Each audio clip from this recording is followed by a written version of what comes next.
Thank you for listening to this PodcastOne production. Available on Apple Podcasts and PodcastOne. This episode of the Steve Austin Show is brought to you free today by our friends at BetOnline.ag. The fall is the perfect time to get in on all the sports betting action. Not only are the NFL and college football rolling along, but the World Series is just about here, and the NBA and NHL are just around the corner.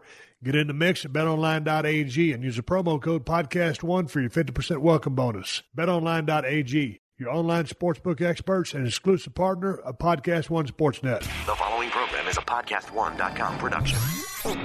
He started in a small town in Texas.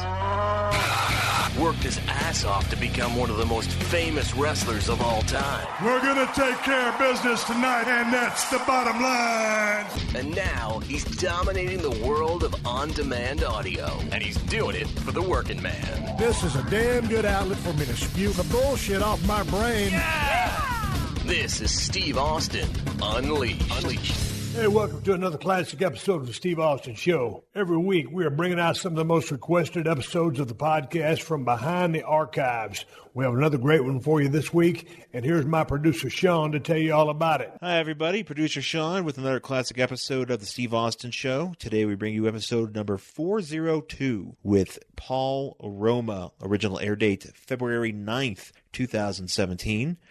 This is the first part of a two-part episode that I was not aware existed, and I came across it in the archives, and it's a heck of an episode. You guys are going to be really interested to hear this, because Paul does not hold back, and he's got a lot to say about pro wrestling and just his time in WWE and WCW. So you guys are going to dig this. Paul talks about his introduction to the pro wrestling business, training under Tony Altimore, a former partner of Captain Lou Albano, and also being under the tutelage of the devious one, Mr. Fuji, which does lead to some discussions of the famous ribs on the road and just in general in life that Mr. Fuji would pull on people. Also some stories about Harley Race and how he earned Harley's respect, as well as Paul Orndorff, the great Paul Orndorff, a former tag team champion with Paul Roma as a part of Pretty Wonderful in WCW. And most importantly, at least for this episode, I think, you get to hear about the formation and the implosion of the Young Stallions with his former partner, Jim Powers. Paul definitely has a lot to say about that. I gotta say this, Paul Roma, he had one of the best moments. There was a DVD that was put out by WWE back in, I want to say 2005 or 2006, about the Four Horsemen. And they're just, and then the DVD that has a lot of, the documentary about the Horsemen, as well as, matches and stuff. And they get to the point where they talk about Paul Roma's time in WCW as a part of the Four Horsemen revival in 1993. And everybody else is kind of talking trash about him. And then they bring in Paul. And I wasn't ready for Paul to be on this DVD, but there he was. And he wasn't happy. So if you get a chance to check that DVD out, I think it's, I forgot what it's called. I should probably look that up. But it's the Four Horsemen DVD, the very first one that they put out. It's a good one. And Paul definitely has a big part in that one. So Paul Roma coming up in just a second. This day in Steve Austin history, today being September 26th. We start off in WCW in 1991, where WCW TV champion Stunning Steve Austin fought the Natural Dustin Rhodes to a draw. Then we head over to 1993 in Columbia, South Carolina. It's Davey Boy Smith defeating Stunning Steve Austin via disqualification after Austin hit Smith with a chair. And then we go to 1994 in Knoxville, Tennessee at a WCW Pro taping where WCW TV champion Johnny B. Bad defeated Steve Austin via DQ. So far, no clean finishes for Steve on this day. Let's see if his luck changes when we go to 1996 in Saginaw, Michigan for the WWF. Steve Austin defeated Jake the Snake Roberts. There he goes. And then in 1999 in Charlotte, North Carolina, it's Unforgiven 1999, where Triple H defeated The Rock, Mankind, The Big Show, Davey Boy Smith, and Kane in the six-pack challenge for Triple H to win the WWF title, which previously was vacated by Vince McMahon. And Steve Austin was the guest side ring enforcer who also did some commentary in the match. At one point, he attacked the referees and took over as the in-ring official. And after the match, Austin handed the belt to Triple H and then hit him with a stunner because he's Stone Cold Steve Austin. I get information from the history of WWE SAS.com. All right, folks, coming right up, we've got Paul Roma on a classic episode of The Steve Austin Show. All right, you guys know me. I love watching college football. The season is rolling along and competition is intense. On top of all that, right now is a great time to get in on all the sports betting action that's out there. Here's what we got this weekend in college football. It's the University of Virginia taking on Notre Dame. USC squaring off against the Huskies of Washington. Texas A&M versus Arkansas. And a big matchup pitting Mississippi State up against Auburn. Visit our good friends and exclusive partner at PodcastOne, betonline.ag, to take advantage of the best bonuses in the business. Sign up today for a free account at betonline.ag and use the promo code PodcastOne. Again, that's betonline.ag, your online sportsbook experts and exclusive partners of PodcastOne Sportsnet. Hey, college football fans, need to brush up on your football knowledge? Then enroll in the Dos Equis College Football College, where you'll learn from brilliant football minds like Jay Cutler, Martellus Bennett, Katie Nolan, and John Bacon, the man who wrote the book on college football. Not only will you win every football argument this season, you could even enter for a chance to win tickets to the 2020 College Football Playoff National Championship. So be the first in your family to earn a football watching certificate from a beer school. Enroll in Dos Equis College Football College at dosequis.com/edu. Dos Equis. Keep it interessante. Dos Equis beer brands. Enjoy Dos Equis responsibly. Imported by Cervezas Mexicanas, White Plains, New York. Copyright 2019. Dos Equis beer brands. No purchase necessary. 50 US/DC 21 plus only. Entered by 12/20/19. Full rules available on dosequis.com/edu. This is Steve Austin Unleashed. I haven't talked to Paul Roma in a long-ass time. Paul, how you doing? First of all, welcome to the show. Well, I'm really glad to be on your show, Steve. I mean, I feel like a fan now. I've been out of the business so long. How long have you been out of business? When did you retire? 98? I would guess about that, yeah. God dang. And, man, we just wrestled a few times here and there down in WCW. And, all this time has passed by. I'm going to read a quick email. I got a show email for the Steve Austin Show. And I got an email one time, man, that said, hey, Steve, Paul Roma is my trainer and has told me nothing but good stories about you two from back in the day. Would you ever consider having him on as a guest? And he said, best, Joe Zimbardi. And I said, of course. Paul and I always got along. The respect is mutual. So anyway, that's how we hooked up this conversation. And I told Paul, I got this email and I called Paul. Geez, when was it we talked? Was it November or December? I think it was December. I was sitting in a deer stand, and I was talking in a real quiet voice, like I was trying to kayfabe the deer so I didn't scare them all away. I don't know what Paul was thinking. He said, this fucking Austin guy's out of his mind. I was in a deer stand sweating my ass off trying to talk to Paul. I said, we were catching up, just trading those stories because Paul is kind of like I am with a lot of guys. Man, we never had each other's phone number. You left the business. I went my way. We don't have each other's email address, but it's kind of one of those things where, like I said, the respect is mutual. So once we hook up, it's just like it never, just like it was always the way it was. We just turned into friends. But you're talking to me on the phone, I'm thinking, man, this guy must think I'm real weird the way I'm talking. And we finally, I told her, I said, you got to be on my podcast. I said, we'll just sit there and shoot the breeze and talk about the old days, but give me time to get back so I can do my research. Well, I got back to Los Angeles, and now they're remodeling my house. And then, so I'm renting this house next door. Did you get that picture I texted you, Paul? No, I don't think I did. Oh, I told you I was having. Oh, wait. That was just now? Yeah. Yeah. Yeah, it was a picture of my computer on this little bitty, it's like a $20 ottoman you get off the internet. And Paul's laughing at me because he knows the chicken shit setup I'm talking about is a shoot. And I'm sitting in this fucking chair, and I got to bend down because my microphone is so far, away from my mouth. So I went into the damn garage, and we got this little 2-foot step ladder. So I needed something to rest my microphone on. So I got my microphone on the 2-foot ladder.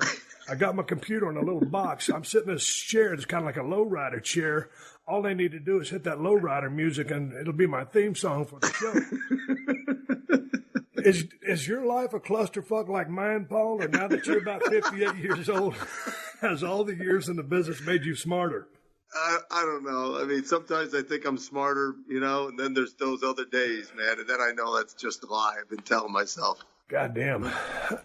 I want to kind of skew this conversation more towards something that can speak to, the students of the wrestling class or the wrestling program that you help coach. And to be able to just talk about navigating the business, learning things along the way, because I know you've done a whole lot of interviews. I listened to some of those, and I got to watching a bunch of your matches.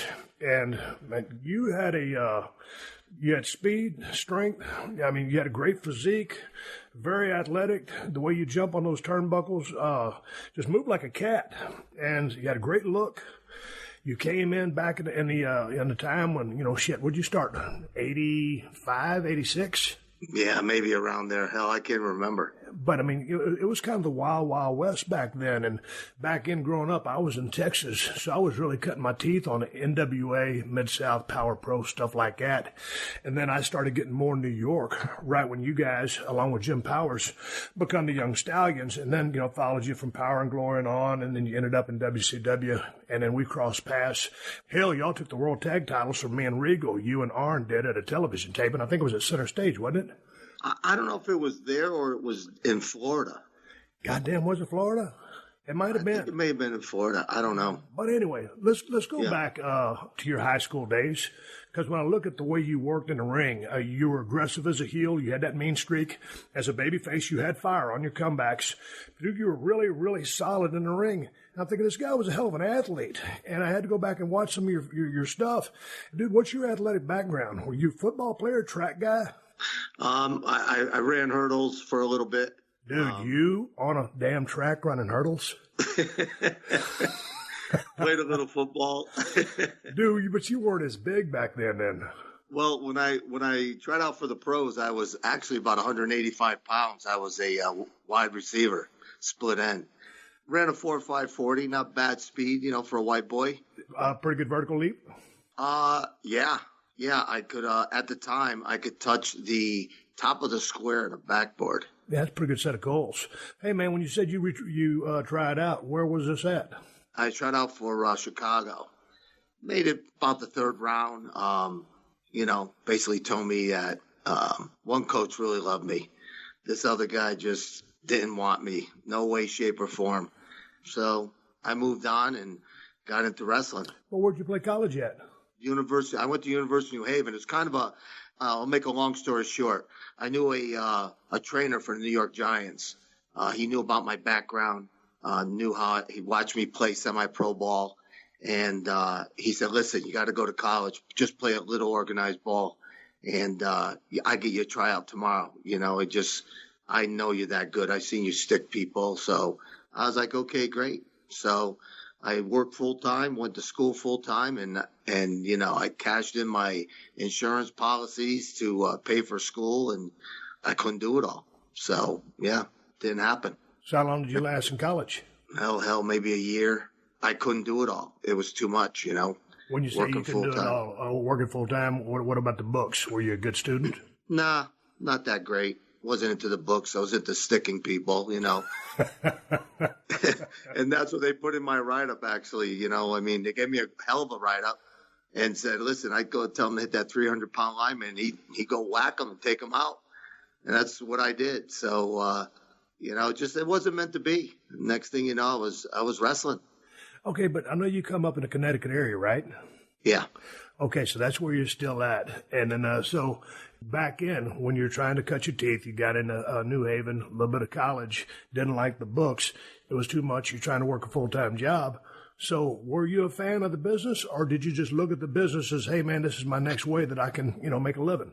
No, my father had asked me, he said, hey, listen, he called me in the room and said, why don't you do this? And he had wrestling on. He goes, you're big enough. And I said, that crap, I ain't going to do that shit, And he goes, I should think about it. And I said, that's bullshit. And I walked away, and I was a marshal, in the system, in the Connecticut system. And a former pro fighter came up to me and said, hey, listen, I know somebody in the wrestling business. I think you should be a wrestler. And he kind of intrigued me a little bit. So I went to a local show for WWF, And, then I ended up joining a wrestling school. And then after the wrestling school, since they didn't teach you all that much, I really got my notoriety when Mr. Fuji took me under his wing and started training me. And that's really when I got my break. Okay, but you're training people right now. You also have a regular job. We're going to get to that. But, according to the thing right here, it says Tony Altomare trained you beginning. But then right. Fuji was a big influence or mentor towards you. So what did Tony Altomare teach you? Just to stand there and look good, a couple bumps. There was nothing really. I mean, taking bumps. I used my athletic ability to, enhance anything and everything I did.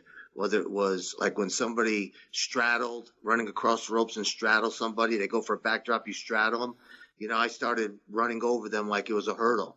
I'd throw one leg out, one over the side, like, I was running over the hurdle. And, then I started doing flips off, backdrops, landing on my feet and running up the ropes, walking up the ropes, things like that. And so I just enhanced everything. And then I just kept working on my drop kicking ability. Because I knew I could get the height. I just had to make it look pretty. Sounds like Tony Altomare was a real old school guy. Real old school. And he was creating guys for meat, for the WWF, for, the big names to just chop up. So how did you come upon Mr. Fuji taking you under his wings? And how did you get into the WWF?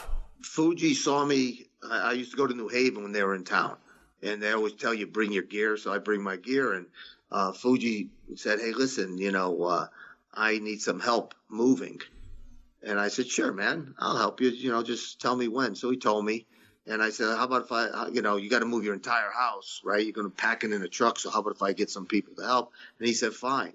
Well, all in all, I showed up, and we moved him out of his house. He never expected me to show up. I guess one of the ribs with the boys was, tell him, yes, you're going to show up, and then you leave him hanging. Right. So I showed up, and he thanked me, and he said, hey, listen, next time we're in New Haven, get there early, and I'll work with you. So I got there early, and we worked for about an hour and a half, 2 hours, and we kept that steady going. And then he just continued on, and he started, showing me different things, teaching me, telling me about ring psychology, and this is, why you don't do that and why you do this, and, so on and so forth, and don't take any, useless bumps and things like that. Yeah, and then I followed him down. Basically, when he moved to Tennessee, I was down in Tennessee working in one of the rings down there. And anytime I was on the road or he was there, we traveled together. Even if I wasn't booked, we'd travel up to New Hampshire or Maine or wherever we were wrestling or that he was wrestling. And he'd get me a deal. He'd say, hey, listen, I don't want to wrestle tonight. Put Paul in my place. So I go in and work, and then he critique my match, and all the way home, 3-4 hours just talking wrestling, and we just hit it off. I mean, I was that stand-up guy, man of my word. So were you working some independent shots? Because, like you said, always bring your gear with you. Yeah, that way, if you got your gear and they call you, hey man, we need you. So you got your gear. So were you working shots around the area or with a smaller federation? Yeah, well, they were almost like branch offs of WWE or WWF at the time. Tony would get the deals, get the gigs. Right. Pittsfield, Mass, and some, even Brantford and all these little places, Watertown and Waterbury and all this. And then we go out there for, $25 or whatever it was and, wrestle in front of the people and, try to get your feet wet. But again, still not knowing what the hell you were doing, back at that time. So when you say that Fuji was a mentor, I mean, dude, this wasn't just a once, hey, I'll give you a pointer here or a pointer there. You guys had a relationship and traveled together, and this guy really did work with you. Oh yeah, yeah, we were. I mean, we called him Uncle. I mean, he told me I could call him Uncle, and he says, meant something, and yeah, he would just even if we watched the match, him and I together. He would ask me, what do you think of this or what do you think of that? And what did he do wrong here? Or what could he have done? And, so I just picked his brain just constantly. And I said, you know what, Fuge? We were in Illinois or something. And I said, I can't get this psychology thing. He goes, listen to me. you know, in his language. He says, it's just going to come to you. And then you're going to be like, you know, wow, it's that easy. So I went out in the match, and I was sitting in a reverse chokehold, and I sat up and I said, holy shit, that's it? And the guy says to me, what? I said, that's it. He goes, that's what? And I said, that's it. That's all there is to it. That's it. And he goes, what the hell are you talking about? And we're having this conversation in the ring. And I said, man, you know, let's go home.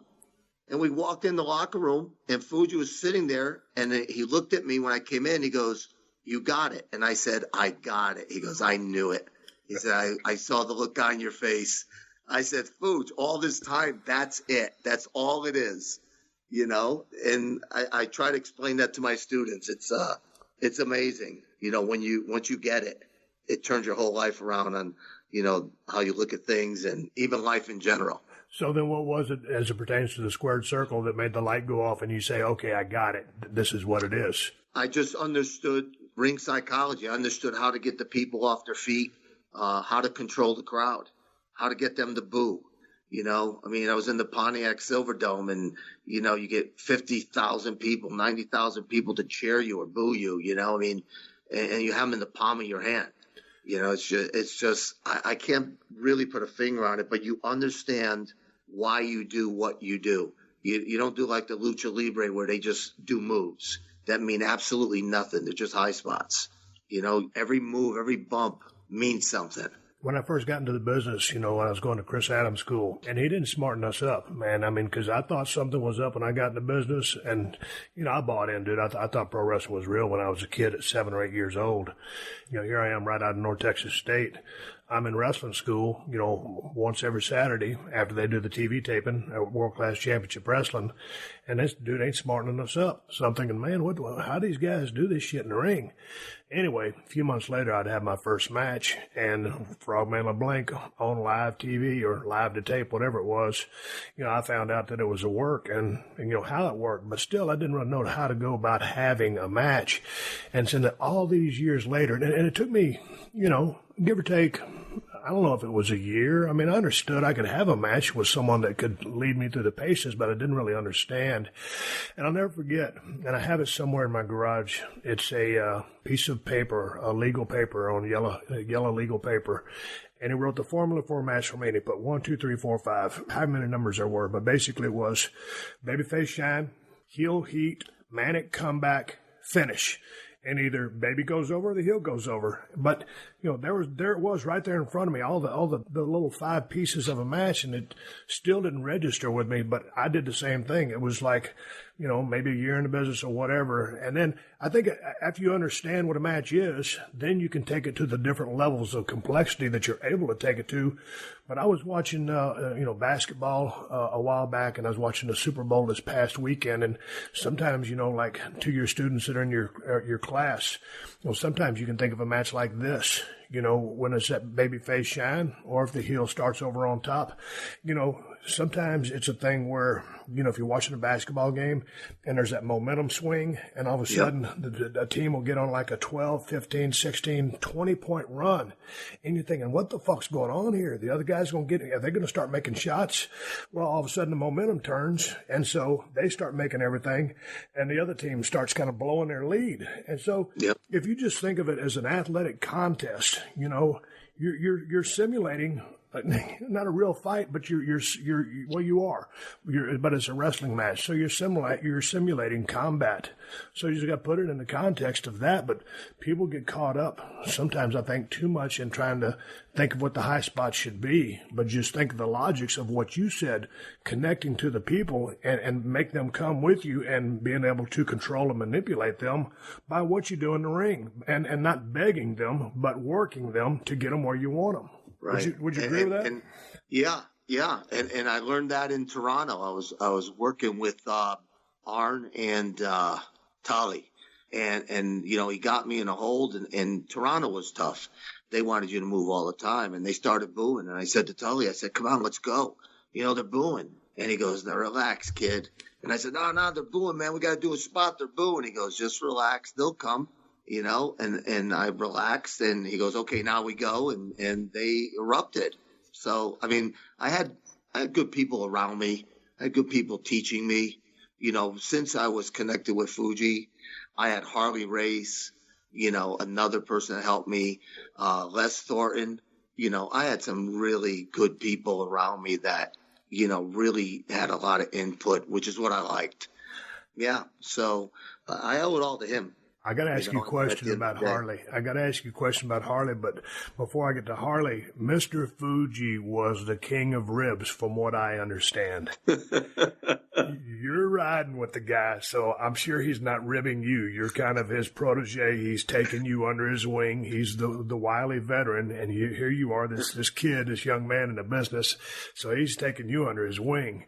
Did he discuss ribs with you? Yes, and here's the thing: we're on a flight. We're going to Australia, and he says to me, one of the funniest ribs. I think it was funny. They would paint the boys' fingernails when they went to sleep when we were flying overseas, with nail polish. Yeah. So he calls me up to first class, and he says to me, "Here," and he hands me the nail polish. He goes, "Go paint Don Morocco's nails." Oh no! And I went, "Fuji, please, I'll do anything, but not Don. Please, not Don." And he goes, "Oi, boy-san, you want to graduate?" And I said, "Yes, Fuji, yes, Uncle, I want to graduate." He goes, "Then you do Uncle say," because that's how he spoke. And I was like, okay. So I went over, and Morocco was sleeping, and I was trembling, man. I was trembling, painting this guy's nails. So we're in the back of the plane, and Morocco's standing there next to me, and he's a big beast of a man. Absolutely.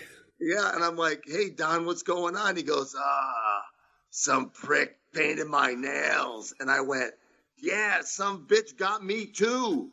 He was like, "He did?" I said, "Yeah." So I was just trying to get the heat off me. I was like, "Shit, man." But no, he, biggest ribber. I mean, Fuji was the biggest ribber.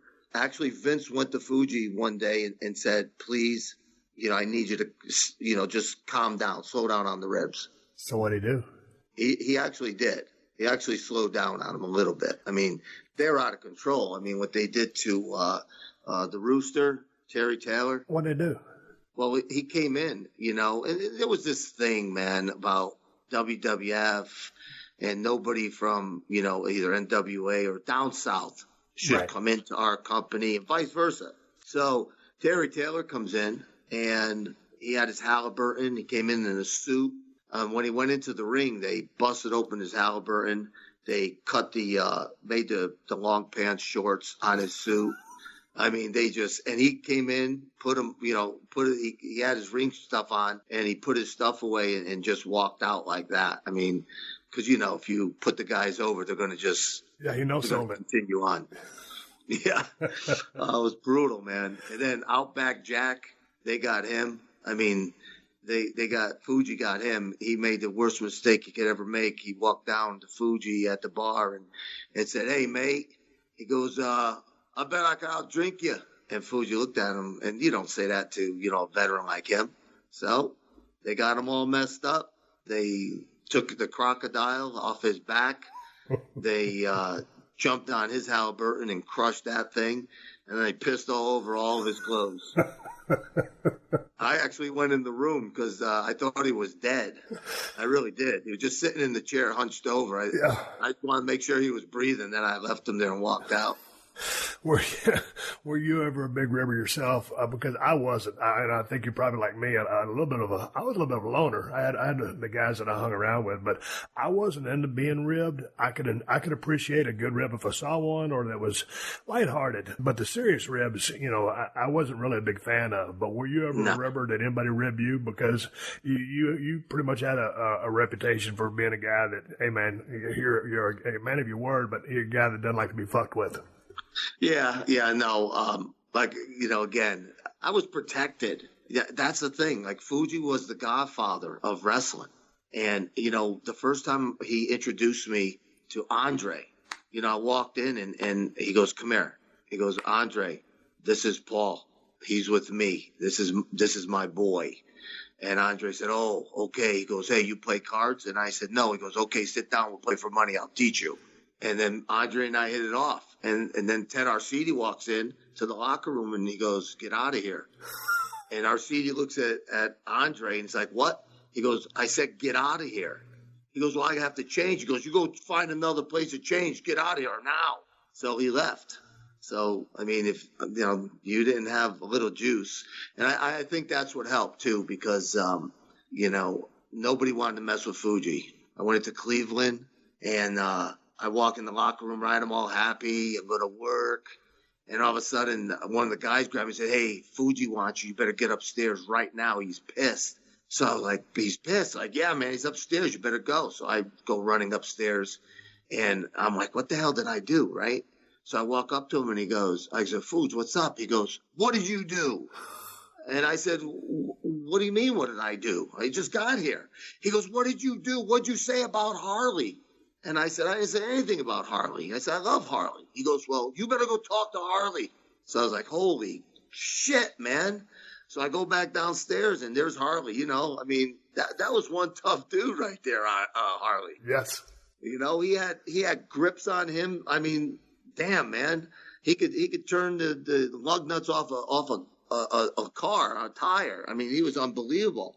So he's sitting there, and I said, "Harley, you got a minute?" He looks up at me like, kind of mean and pissed. So he goes, "Yeah, come here." So we walk into the men's room, and I said, "Fuji just told me that you're pissed at me. I don't know what I did." I said, "Listen," I said, "I would never say anything about you. I said, I have nothing but love for you." And he goes, "Well, somebody said that you said something about me." And I said, "I'll tell you what, Harley, you bring that son of a bitch in here and I'll punch him right in his fucking face." And he goes, "You know what?" He gave me a big hug. He goes, "That's all I needed to hear." He goes, "I'll take care of it." And that was it. Walked out of there, and yeah. So got the boys trying to bury me, but again, because I had a relationship with Fuji and Harley, and and I told him, I had said to Harley too, I said, you do nothing but help me. We get in the ring, you teach me things. I said, I have nothing but love for you, man. I would never say anything against you. Purchasing supplies for a business can be a real hassle. As you guys know, I have my shop at the ranch. It can be a chore trying to get everything I need together without multiple trips all over the place. Just keeping track of where you need to go will turn you all around and upside down. That's why there's our friends at Zorro.com, where the number one goal is to make your life easier. Zorro.com, spelled Z-O-R-O, is where you'll find everything you need for businesses of any size and almost any industry. Electrical, plumbing, contracting, manufacturing. Don't sweat it, because Zorro has you covered. Zorro.com has tools and equipment, safety and office supplies, cleaning gimmicks, and more from brands you know and trust, such as Stanley, 3M, Milwaukee, Schneider, and Rubbermaid, just to name a few. Zorro.com offers amazing customer service from real people based in the U.S. And you'll dig the fast, free shipping on orders of $50 or more. Just for listening to the Steve Austin Show, visit Zorro.com/Austin to sign up for Z-Mail and get 15% off your first order. Again, that's Zorro.com/Austin for 15% off your first order. Zorro.com/Austin. Get it all in one place. In case you haven't heard, WWE SmackDown is coming to Fox. It all kicks off on Friday, October 4th, with a huge 20th anniversary celebration. This event is going to be lights out. Just check out this lineup of WWE superstars and legends: Hulk Hogan, Roman Reigns, Sting, Goldberg, Becky Lynch, Undertaker, Kofi Kingston, Ric Flair, and yours truly, Stone Cold Steve Austin. Oh, hell yeah! It's the greatest night of superstars that WWE has ever seen, as a new era of SmackDown begins on Fox. Don't miss the premiere of Friday Night SmackDown, October 4th at 7:30 p.m., only on Fox. And that's the bottom line. Football season is here, and it's time to dominate the competition with your fantasy picks. And RJ Bell's Dream Preview on PodcastOne Sportsnet is your secret weapon to victory. I said the fact they didn't run it up in week 1 tells me this guy is so confident he wants to hide his strength. No matter the matchup, RJ's got you handled with top-notch analysis for the best NFL picks around. Now, is that true or not? I don't know. Very optimistic. Download RJ Bell's Dream Preview every week on Apple Podcasts and PodcastOne.com. To all my gamers out there, it's time to raise some hell and make some mayhem. Shoot and loot your way through a mayhem-fueled adventure in Borderlands 3 for the PC, Xbox One, and PS4. Borderlands 3 features all new characters, including 4 new playable Vault Hunters, over 1 billion guns and weapons, and a crazy amount of customization. Play solo or with your friends to take on insane enemies, score loads of loot, and save the galaxy from a fanatical threat. Mayhem is available now. Borderlands 3 on PC, Xbox One, and PS4. For more info, check out Borderlands.com. Rated M for mature. This is Steve Austin Unleashed. I understand. I saw him on WWF. I know he's in the Hall of Fame, highly respected. But what gave him such clout in that locker room? What the fuck was it? Because he was just a little guy. Well, I could tell you a story that I heard. People swear it's true. Fuji told me the story. I have to believe it's true. My understanding was he was a hitman on his island. He was basically a real badass dude. I know that he had neighbors complain about his dog barking every night, and they call the cops and so on. So Fuji invited him over for a little picnic. And he took their dog and he fed them their own dog. He cooked their own dog and fed it to them. God damn, I think I might have heard that story from somewhere. Is that a shoot? Yeah, that's a shoot, man. That is a shoot. But all the boys loved him. But he was a merciless ribber. I mean, I think it was all. I think it was done in jest. I think it was just. I'm guessing it was just a total prank. There was no malice behind it. But some of the rips can get pretty wicked. Harley Race. You just told me the conversation you had in the bathroom with him. We used to go over to Harley's house when we was working with WCW, and we'd all go over there, and him and his wife at the time, he would barbecue, and his wife would make all these desserts, and Harley was an excellent cook. And, man, there was 10 or 12 of us over there, and we'd be laying around. This is before the matches. And then it was like no one wanted to leave. We'd already been on the road. We go to Harley's for lunch. No one wants to leave because they don't want to be rude. And so everybody's just laying around. And so finally Harley would come in there, and you know how Harley talked because you knew him well. Yeah. All right, because Harley never raised his voice. So he'd walk into the living room. Okay, everybody get out. And that meant it was time to go. We'd go back to our hotel room, catch a shower, and then we'd go to the building. We'd work Kansas City. And then we'd go back to Harley's that night and just drink beer all night and shoot pool.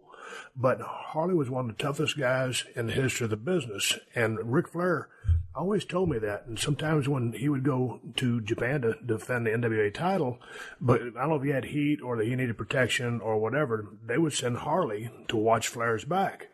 So I had heard that he was a tough man. What made him so tough? Because Harley was a guy that took me under his wing as well. I was supposed to be the United States heavyweight champion down there in WCW, but they put me and Brian together, and we've become the Hollywood Blondes. I always heard the story. Let me put the nail in the coffin. I heard so many stories, but did you ever see any instances of Harley having to, be a tough guy or handle anybody? Where did the reputation come from? I don't know. I never saw him put his hands on anybody. But everybody feared him. I mean, everybody liked him. Everybody respected him. But everybody feared the shit out of him. Yeah.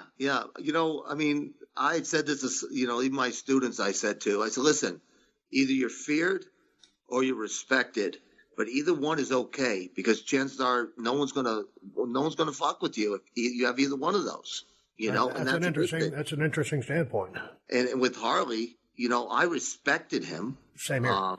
And it wasn't a question of, hey, here I am, this young dude, 245. I can kickbox. Yeah, I could box, man. I could take punches.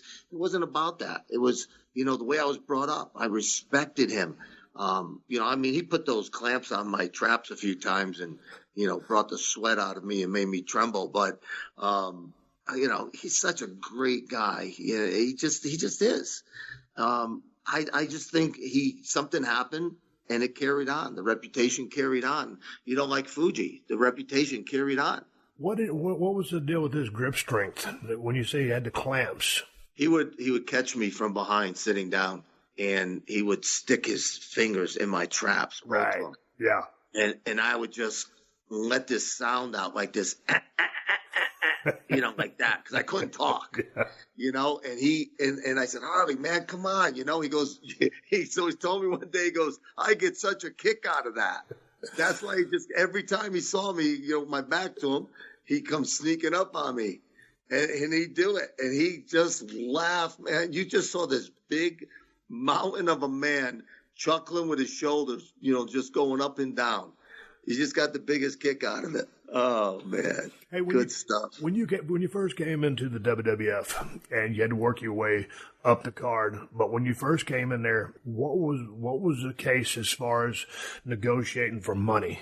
Because this before that, maybe this before you and Jim Powers, you had become a tag team, and then the Young Stallions name was born. But just as far as pay right off Jump Street, how did they negotiate that? Just say, hey kid, you come in here, because I saw a match you was working with Terry Funk, competitive match, but you were there to do the favor. So what would they tell you back then in the Wild West days, just as far as pay structure? Well, when they structured it as when you did TV tapings, they gave you $50 because they felt that they were giving you exposure that, paid you way more than you could ever get. And that's an interesting standpoint for validating a low pay. Correct. But and in theory, it is correct. They're giving you television. They are giving you television exposure to go do other things. But you're there to work, and you got a mouth to feed or a couple of mouths. Right. Exactly. Then it was just when I got my chance. Actually happened. I was at TV in Poughkeepsie, New York, and I walked over to Fuji. After doing a job, and I said, I'm done. And he goes, okay, you going home? And I said, no, Fuji, I'm done. And he goes, I don't understand. I said, I'm done. I said, I had enough of this. I said, I look better than these guys. I could work. I said, my body's better than all of theirs. I was that cocky dude. I didn't give a shit. Right. And he goes, oh, wait. And I said, no, I had enough. I said, I'm making these guys look great. They look like shit, and I make them look great because they're beating me. I said, so you know what? I had enough. It's not going to happen. They don't want to do anything with me. I'm good with it, And he goes, wait. He says, let me talk to Caesar, meaning Vince. And he goes, just go home. Just don't think like that. Let me talk to him. So then he talked to Caesar, and they gave me some bookings, and you pick up, $200-300 a night. One week I did 3 shows, so I got like $900, and you figure back in '85 for a week. That's damn good money. That's damn good money, exactly. And I said, shit, I could get used to this, and then I just started, getting more and more. At that point, if you're going to get beat, really it doesn't hurt as much because you're at least lining your pockets a little bit. So did you ever sign a contract that said you would work X number of dates? How did it work back then? Because when they put, you and Jim Powers were together, the Young Stallions, they come up with the name, whether it was on TV, Vince doing commentary, whatever, y'all the Young Stallions. And right. They'd push you guys a little bit, then not so much, or whatever the run was. You've talked about a million times. My question is, did they ever, back in those days, sign the boys to contracts and say, okay, you're here for a year, or no, I know there was no guaranteed money. Yeah, no, there's no guaranteed money. They signed me. They had me sign a contract, that just basically said they could, obviously, they own my likeness, and all that stuff. I had a big push. They sent me to Australia. SD Jones and I were, and if you would believe this, SD Jones and I were probably more popular than Hogan was here. We were just, he said to me one day, he goes, you don't really understand what's going on. And I said, what are you talking about? And he goes, I don't think you understand how big we are, how over we are. And, he took me out, and I found out right quick how over we were. We were on everything. We were on Toyota commercials and Hilux commercials, and I was on the dating game, and everywhere we hosted, went to nightclubs, and they paid us to spin records, and we had carte blanche in Australia. And he was right. And, then you come back to reality, which is here, and you're back to the grind. But Jimmy and I got our break as Young Stallions because Zink and Martel had broken up. So they needed another good-looking tag team. Right. So they said, listen, we're going to announce Zink and Martel aren't going to be here, and we're going to announce that you're going to be going after the titles. And as soon as we announce that, we're going to hit your music. You hit the ring because we don't want the people all pissed off. So that's what we did. Well, Jimmy thought that the Young Stallions, he came up to me, goes, they want to call us the Young Stallions. And I said, okay. And he goes, well, I'm not Italian. I said, well, we're not the Italian Stallions. We're the Young Stallions. He goes, well, it's a rib. And I said, okay. He goes, well, this is bullshit. It's a rib. And I said, listen, if we get booked and we book steady, I don't give a shit if it's a rib. You know, I got a family to take care of. So we went out as the Young Stallions. They gave us a nice little push. I was making more money before I hooked up with Jimmy, doing singles. And then once we started getting the pay-per-views, then obviously I was making a lot more money. You know what I mean? Right. Because you get more for those. There was no dollar amount set. It all fluctuated. So it all depends on the house. And they put me on great houses. I can't complain, so I was making, a good buck. So I can't bitch about it. And then Jimmy kept coming to the ring drunk. And one of the guys grabbed me one night and he said, listen, I don't want to work with him anymore. He's drunk and I'm putting my body at risk. And so I started doing double time. So I was, doing everything until the comeback. He made the comeback. And then I finally said, I can't do this anymore. I'm wearing my body out. And I told him, he's got to cut the shit. And, he got kind of like a little mouthy, like, oh, you think you're a big deal. And I'm like, dude, I don't think I'm a big deal, but I'm doing all the work. We have a 20-minute match. I'm in there for 19 minutes. Are you kidding me? I said, so you know what? I'm done. So I grabbed Pat. We were at a TV in like Arizona or something. And I grabbed Pat and I said, I can't do this anymore with him. I said, he's coming to the ring drunk.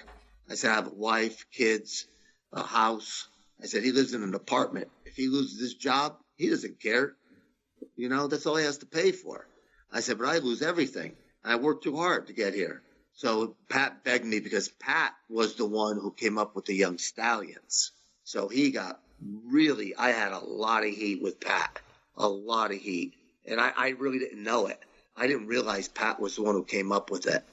So Pat said, please reconsider. And I said, no, Pat. I said, I don't want to do this anymore with him. So he disbanded us. And people came up to me like Demolition and said, oh, I heard that, you don't want to work with Jimmy. And basically it was all my fault. And I was like, well, we'll see. The cream will come to the top. You believe what you want to believe. And that was Bill Eadie that said that to me. So, they gave me a little bit of a push. I started making some money and then back on the back burner. Ray was on the back burner. So I just came together one day and I went to the office, sat down with Pat, and Power and Glory was formed. Hey, let's go back to the Jim Powers thing because I've heard you talk about the stories about him coming to the ring a little bit intoxicated, drunk, whatever. So when you told Pat about this, why didn't they call Jim aside and say, hey, man, listen, do you have some issues? Or are you drinking before you get here? Or Paul's doing all the work? Or your opponents, the people you're working with, don't feel safe with you. Did they address anything with Jim rather than just fade the heat to you like it was your fault? Because this should have been addressed. Yeah, it wasn't, though. You know how it was. I mean, you were there for a while. It may have changed when you got there. I don't know. But, I told Pat. I told him right in front of Jimmy. Hell, Jimmy didn't even deny it. I said, the guys don't want to work with them. He's coming to the ring. He stinks of alcohol. And I said, I can't do this anymore, And, Pat just looked at me and said, well, I just, reconsider. Just reconsider. And instead of turning to Jimmy and saying, listen, what the fuck are you doing, man?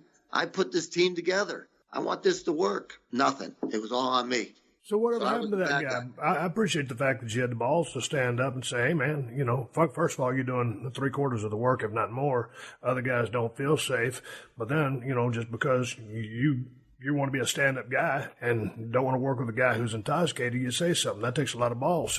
Whatever happened to Jim Powers? Because I know you'd go on to form Power and Glory with Ray, and we'll talk about that. But what did they do with Jim? And was he not in the space of, he might have been in pro wrestler mode where, hey man, it's a 24/7 party, and he got caught up in the grind? Because it doesn't sound like the business was a priority to him. I don't want to put words in his mouth, but you were there. What was his take on things from your perspective?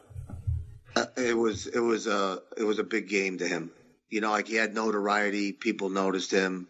Kind of got caught up in the moment. The head swelled up, and he's bigger than the game. And what was funny was I had gone to a show late, but I called the office and I said, hey, listen, I'm going to be late to the show. Just want you to know. They said, no problem, Paul. We'll let the agent know. So I go running to the ring. Jimmy already hit the ring, and I come running in after him. And I come in. He's like, oh, nice of you to show up. And I'm like, dude, they knew. I called the office. They knew I was going to be late. And then, he started giving me shit in the ring. And I said, you know what? This has got to stop or I'm going to crack this kid. So I said, I'll just let it go. And I let it go. And then he started hanging out with the British Bulldogs.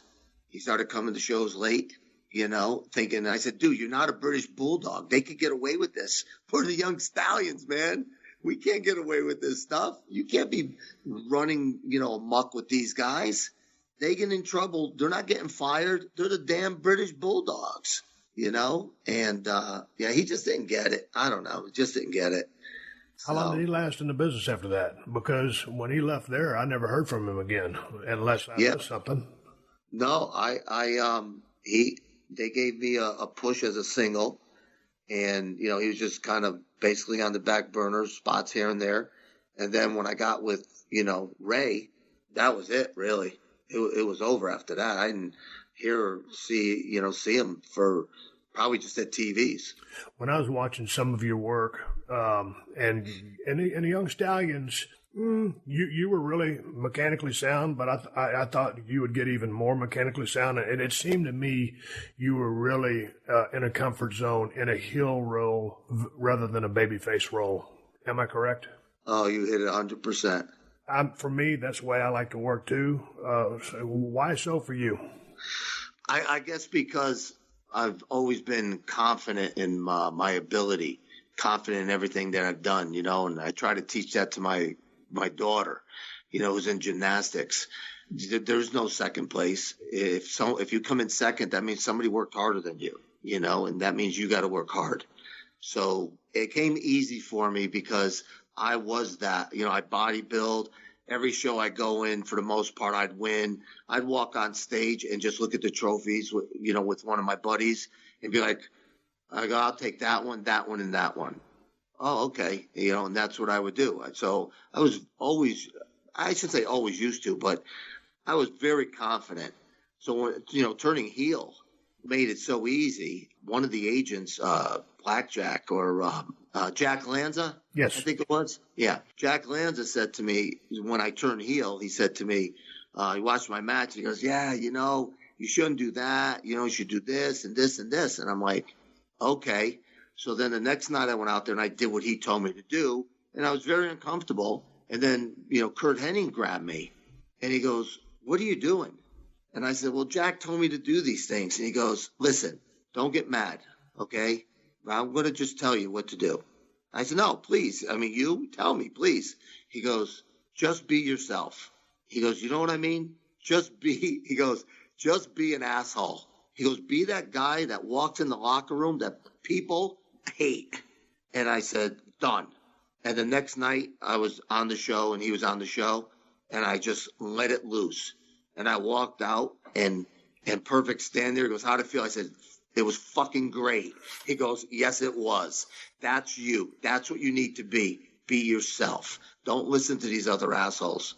He goes, "Just be yourself." Man, that's just great advice, because I've told a lot of people that, and that was a big key to my success, I think, early on in my career, as did many maybe people try to emulate someone who was an influence on them. And I thought would try to work like Ric Flair, kind of a cowardly heel. Obviously, he was vicious during his heat, but he was a cowardly heel and, a premier wrestler, one of the best of all time. It didn't really work for me when I got dropped on my head when I turned into Stone Cold Steve Austin, when I basically just turned up the volume of who and what I was as a competitive person in an athletic endeavor. That's when everything lined up for me. I was a mechanic down when we worked together in WCW, and Stunning Steve didn't really have a bio or it wasn't a character. It was just a name that Dr. Tom Pritchard had given me. But Stone Cold was me turned up to 11 or 12. And speaking about Curt Hennig, when I first walked in those doors, I've told this story before. Everybody's heard me tell it, but, Curt knew me from WCW, and he picked me up. He goes, "Hey, man, come here. I want to introduce you to somebody." He took me into the production truck and introduced me to Kevin Dunn. He goes, "This guy can help you out a whole lot." And he was right. Kevin Dunn did help me out a whole lot. But here he goes again, because Curt Hennig was one of the most generous guys I ever knew in the business. He didn't have any reason. And when I came in theory, I'm in competition for a spot that he's gotten down the road. He was way better than me at the time, or maybe forever was. But here was a guy, he didn't have no business helping you if he didn't want to. But that's the kind of giving guy that he was, and that was some of the best advice. I'm sure you got a lot of good advice, but that was some of the best advice you'd ever given, and it came unsolicited from one of the all-time greats. Yeah. And to this day, matter of fact, Paul Orndorff, I saw him last year in New York, and went over and we hugged and kissed each other. And I said to him again, I said, I'm going to bring it up to you again. I remember the day you told me. You called me over and you said, "Hey, kid, listen to me. You look great. You got a great physique. You could wrestle. Vince will never do anything with you."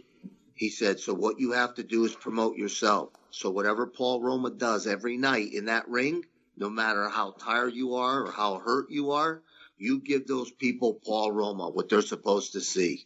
And he looked at me and he goes, "All these years, you still remember that?" I said, "I'll never forget that. The best advice you ever gave me." And let me tell you, those days when I was hurting and I still got out and I had to give them I had Paul Orndorff in the back of my head telling me that, and I was a babyface. I did it. I hurt even more the next night, but I did it. And tell me about the conversation with Paul Orndorff, because I can tell you exactly how it went down. He was about 10 or 12 inches from your face. He was staring you directly in the eyes. He was talking in a low voice, and he was very intense. He wasn't yelling. He wasn't angry. But when Paul is passionate about something and he's trying to give you a message or wants to give you some valuable information, that's how he does it. Am I correct? Oh, you hit it spot on. He is intense. I mean, you look like almost to a point where you think he wants to peel the skin off your face. But it's a passion. You could see the difference. And you feel it. And he's telling you, and what he's saying was right. And I'll never forget, this was before you guys were pretty wonderful in WCW. And I was actually traveling with Paul because he's the one that got me back into deer hunting when I'd come in from Texas. I'd stopped hunting because I was in the wrestling business now and didn't have anybody that hunted. Me and Paul Orndorff started riding down the road together. We were both working heel. And we'd be driving down the road, and he'd see a deer out in the field, and, man, he'd almost crazy. He'd go crazy when he saw the deer. "Look at that deer. Look at that deer." I'm like, "Jesus Christ, it's a fucking deer." He goes, "You hunt?" I said, "No, man, I kind of stopped hunting because I started wrestling." "Oh, you got to start hunting again." "Oh, well, I don't know where to go." "Well, you can come with me. I got a lease down to South Georgia." So anyway, I got on the lease South Georgia, built a 7 mag. Rick Rude came out there and we started hunting together. But anyway, here's the story. Me and Paul were riding down the road, and he had worked a singles match with you that night. And y'all probably went about 12, 15 minutes. And I told you this story a couple of months ago when I was sitting at a deer stand. And during that match, he did something to you. And we got a shower. We're riding down the road, and I looked over at Paul, and he's driving. And I said, "Man, there's one part of that about that match you had with Paul that I really liked." And he goes, "Hang on, let me think about it, and I'll tell you what it is." He thought for just about 2 or 3 minutes. He looked at me while I was driving with the steering wheel. He goes, "It was the armbar spot." And I'm thinking, how in the fuck did he know that? In theory, An armbar spot may be one of the most boring because he had an armbar applied on you. He had it hooked deep. You were sitting on your ass. Your feet were in front of you. And he had his legs kind of, in that wide stance. And he had that deep armbar. And he had his chest out. And he was looking up. And I said, how in the fuck did you know that? And he goes, that's power. And that's all he said. He goes, that's power, brother. He goes, I had him right there, and I was showing those people I had power. And I said, Jesus Christ. I said, you're right. I said, that was my favorite part of the match. Is that unbelievable or what? Yeah. I mean, because he was going to flip-flop and fly for you. You were going to make that dynamic athletic comeback that you would make, but that was my favorite part of the match, and he knew it. And I guess he knew what was going through my head. Yeah. Well, you're at that level, and that's what a lot of people aren't at. Like even today, they're not at that level. They think, that you have to set yourself on fire and throw yourself off the top of a steel cage, to get an applause from the people. And that's their high spot. And it just doesn't work. It's like Bugs Bunny, right? And Donald Duck, or whatever his name is, Daffy Duck, when he blows himself up on stage and the people finally applaud for him. Right. And he's like, well, encore. I could only do this once. That's what it's like today in wrestling. They can only do it once. All right, let's hear from our friends at TrueCar for Sport Podcast from day one. TrueCar knows that every car comes with its share of stories. That ding in your bumper from when you attempted to park somewhere in Los Angeles, or the gas you saved by taking a bus all summer. While you can't put a price tag on your stories, now with TrueCar, you can at least find out what your car is worth when it comes time to sell or trade it in. Just go to TrueCar. Simply enter your license plate number and watch as your car's details pop up. Then, just answer a few questions. Navigation, moonroof, power windows. This way you'll know how much of a hit it's going to be so you can plan ahead. Once you're finished, you'll get a true cash offer sent in minutes, which you can take to a local certified dealer to cash out or trade in. So when you're ready to experience a better way to sell or trade in your car, check out TrueCar today. True cash offer not available in all areas. And hey, man, while you're online, you should get your car insurance figured out. Go to geico.com, and in 15 minutes, you can be saving 15% or more on car insurance. That's right. Save hundreds of dollars on car insurance at geico.com. Extra money in your pocket? It may just be the most rewarding thing you do today.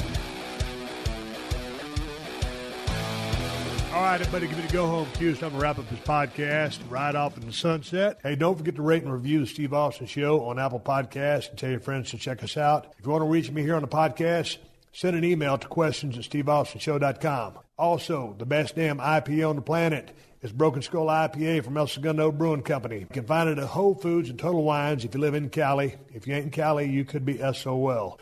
Don't forget, the King of Attitude shirts are available now at Pro Wrestling Tees store. Check out ProWrestlingTees.com/Steve Austin for those shirts, along with all of my other Broken Skull Ranch apparel. If you're looking for a badass knife, I got two for you from Cold Steel Knives, the Broken Skull and the Working Man. Check them out at my Amazon store. Best price on both knives, Amazon.com/shop/Steve Austin. I want to say one more thank you to all the fine sponsors of the Steve Austin Show, especially Fox, Zorro.com, Borderlands, Trojan, Geico, TrueCar, and BetOnline.ag. That's how I'm able to do this podcast for you twice a week for free. Please support them because they support us. If you need more info on my sponsors, check out the show description to this episode for details. Folks, I am on social media.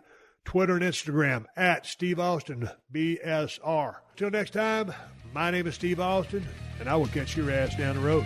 Download new episodes of Steve Austin Unleashed every Thursday at PodcastOne.com. That's PodcastOne.com.